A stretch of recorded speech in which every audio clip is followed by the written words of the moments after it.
નમસ્કાર મિત્રો આપની સાથે હું છું બિનાલગીરી ગોસ્વામી। આજના વેધર એનાલિસિસમાં વાત થશે આજે તારીખ 8 જુલાઈથી લઈને 15 જુલાઈ સુધી ગુજરાતમાં કેવું રહેશે હવામાન। મિત્રો આગામી 72 કલાક ખાસ ગણીને માનવા, કારણ કે ગુજરાતના અનેક વિસ્તારમાં 1 ઇંચથી લઈને 8 ઇંચ કરતાં પણ વધારે વરસાદ થઈ શકે છે, એટલે કે ભારેથી અતિ ભારે વરસાદની સંભાવના છે।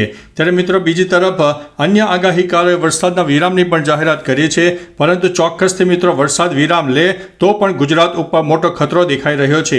એની પાછળનું મુખ્ય કારણ છે કે ઉત્તર ભારત અને મધ્ય ભારતમાં જે અત્યારે વરસાદી માહોલ જામ્યો છે અને ભયંકર વરસાદ સાથે નદીઓમાં ઘોડાપૂર પણ આવી રહ્યું છે, જેના કારણે ગુજરાતની નદીઓ અને જળાશયોમાં પણ પાણીની આવક થાય તેવી શક્યતા છે। એટલે કે મિત્રો ડેમના દરવાજા ખોલવા પડે અને નીચાણવાળા વિસ્તારોમાં એક ખતરો દેખાઈ રહ્યો છે। એટલે મિત્રો ખાસ થોડા સાવચેત રહેજો, એલર્ટ રહેજો, કારણ કે ગુજરાતના અંદાજિત 10થી લઈને 20% ગ્રામ્ય અને શહેરી વિસ્તારો નદી કિનારાના વિસ્તારો હોય અથવા તો નદી કિનારાના શહેરી વિસ્તારોમાં રહેતા હોય, એટલે આ જે પાણીની આવક ભરપૂર થશે તેના લીધે થઈને ગુજરાત ઉપર ભયંકર ખતરો દેખાઈ રહ્યો છે। એટલે થોડા અત્યારથી સાવચેત રહેજો, એલર્ટ રહેજો। અગત્યના ડોક્યુમેન્ટ હોય, ઘર વખરી હોય, અત્યારથી તો થોડું સાવચેત રહેજો, એલર્ટ રહેજો। મિત્રો હવે અન્ય એક મહત્વના મુદ્દાની વાત કરીએ તો અત્યારે જે સિસ્ટમ સક્રિય થઈ છે તેની ખાસ ચર્ચા કરીશું। આપણે અગાઉ પણ જણાવ્યું હતું કે મધ્ય ભારત તરફ એક સાયક્લોનિક સિસ્ટમ મજબૂત સર્જાશે, જે ગુજરાત સહિત મધ્ય ભારત અને પૂર્વ ભારતના પણ અનેક વિસ્તારોને પ્રભાવિત કરશે। બીજી તરફ આ સિસ્ટમની અસર હવે ઉત્તર ભારત અને મધ્ય ભારતને પણ વધારે થવાની છે અને ઉપરવાસમાં થયેલા જોરદાર વરસાદને કારણે ગુજરાતની નદીઓમાં ઘોડાપૂર આવે તેવી શક્યતા છે। ગુજરાતના અનેક જળાશયો અને ડેમમાં પણ સારામાં સારા પાણીની આવક થઈ જવા પામી છે। અત્યારે જ્યારે સાયક્લોનિક સિસ્ટમ સક્રિય થયું છે ત્યારે અરબી સમુદ્ર અને બંગાળની ખાડીના મિત્રો ભેજવાળા પવનો પણ મળી રહ્યા છે, જેના કારણે ગુજરાતમાં અત્યારે સાર્વત્રિક વરસાદનો માહોલ સર્જાઈ જશે। ખાસ કરીને ઉત્તર ગુજરાતના અનેક ભાગો હોય, મધ્ય ગુજરાત અને દક્ષિણ ગુજરાતના અનેક ભાગોમાં ભારેથી ભારે વરસાદની સંભાવના છે, જ્યારે સૌરાષ્ટ્ર અને કચ્છમાં પણ મધ્યમથી થોડો વધુ વરસાદ થાય તેવી શક્યતા દેખાઈ રહી છે। ત્યારે મિત્રો હવે રાજ્યના 5 ઝોનનું પૂર્વ અનુમાનની વાત કરી દઈએ તો ખાસ કરીને સૌપ્રથમ આપણે કચ્છની વાત કરીશું। કચ્છમાં આગામી 10 જુલાઈ સુધી સામાન્યથી વધુ સારા વરસાદની સંભાવના રહે છે। 10 થી 17 જુલાઈ વચ્ચે વરસાદનું જોર પણ ઘટી શકે તેવી શક્યતા દેખાઈ રહી છે। ઉત્તર ગુજરાતની વાત કરીએ તો અરવલ્લીમાં વરસાદનું જોર વધુ રહી શકે છે। પાટણ અને બનાસકાંઠા જિલ્લાના પશ્ચિમ વિસ્તારોમાં વરસાદ નબળો રહી શકે તેવી પણ સંભાવના છે। ત્યારે મિત્રો મધ્ય પૂર્વ ગુજરાતની પણ વાત કરી દઈએ તો મહીસાગર, દાહોદ, પંચમહાલ જિલ્લામાં વરસાદનું જોર વધુ રહેશે।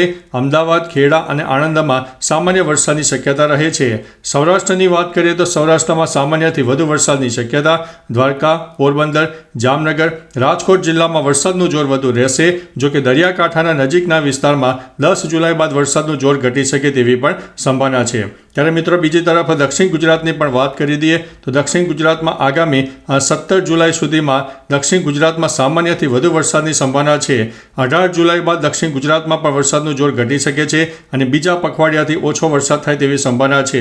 મહત્વનું છે કે મિત્રો આપણે અગાઉ પણ માહિતી આપી હતી કે દક્ષિણ ગુજરાતથી લઈને કેરળ સુધી વરસાદની એક મિત્રો ટફ રેખા સર્જાઈ ગઈ છે, જેના કારણે મિત્રો દક્ષિણ ગુજરાતના અનેક ભાગોમાં હજુ પણ આગામી દિવસોમાં જોરદાર વરસાદ થાય તેવી સંભાવના છે।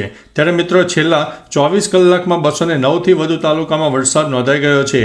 છેલ્લા 24 કલાકમાં 209 તાલુકામાં હળવાથી ભારે વરસાદ થઈ ગયો છે, જેમાં સૌથી વધુ તાપીના ડોલવણમાં 6.18 ઇંચ, સુબીરમાં 5.28, કચ્છના ભુજમાં 5, સુરતના બારડોલીમાં 4.92 ઇંચ, સુરતના પલસાણામાં 4.45, કચ્છના નખત્રાણામાં 4.4 ઇંચ, ભાવનગરના વલભીપુરમાં 4.21 ઇંચ વરસાદ નોંધાઈ ગયો છે।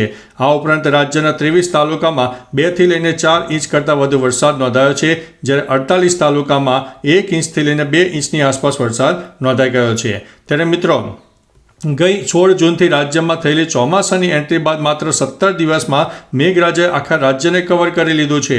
હવામાન વિભાગ દ્વારા આગામી 5 દિવસ ગુજરાતના અનેક વિસ્તારમાં ગાજવીજ સાથે ભારે વરસાદની આગાહી વ્યક્ત કરવામાં આવી છે। હાલ મિત્રો 1 નહીં, 2 નહીં, પરંતુ 3 સિસ્ટમો મિત્રો સક્રિય થઈ છે, જેના કારણે ગુજરાતમાં રાજ્યભરમાં ભારે વરસાદ અને એક સાર્વત્રિક વરસાદનો મિત્રો માહોલ સર્જાઈ જશે તેવી પણ સંભાવના છે। અને આપણે માહિતી આપી એ પ્રમાણે ઉત્તર ગુજરાત હોય, મધ્ય ગુજરાત હોય અને દક્ષિણ ગુજરાતના અનેક ભાગોમાં ભારેથી ભારે વરસાદ આગામી 72 કલાક થાય તેવી સંભાવના છે।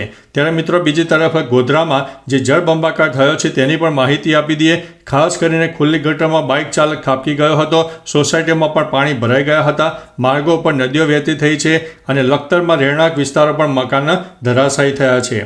મહત્વનું છે કે ગુજરાતના અનેક ભાગોમાં હજુ પણ વરસાદી માહોલ રહેશે અને ખાસ કરીને મિત્રો જણાવ્યું તે પ્રમાણે ગુજરાતનો ઉત્તર ગુજરાત હોય, મધ્ય ગુજરાત અને પૂર્વ ગુજરાતના અનેક ભાગોમાં વરસાદની શક્યતા છે. બીજી તરફ મિત્રો આજે તારીખ 8 જુલાઈ છે, તો 8 જુલાઈના રોજ મધ્ય ભારત તરફ સર્જાયેલી સાયક્લોનિક સિસ્ટમને કારણે ગુજરાતના આ જે વિસ્તારો છે એ વિસ્તારમાં વરસાદની શક્યતા વધુ છે.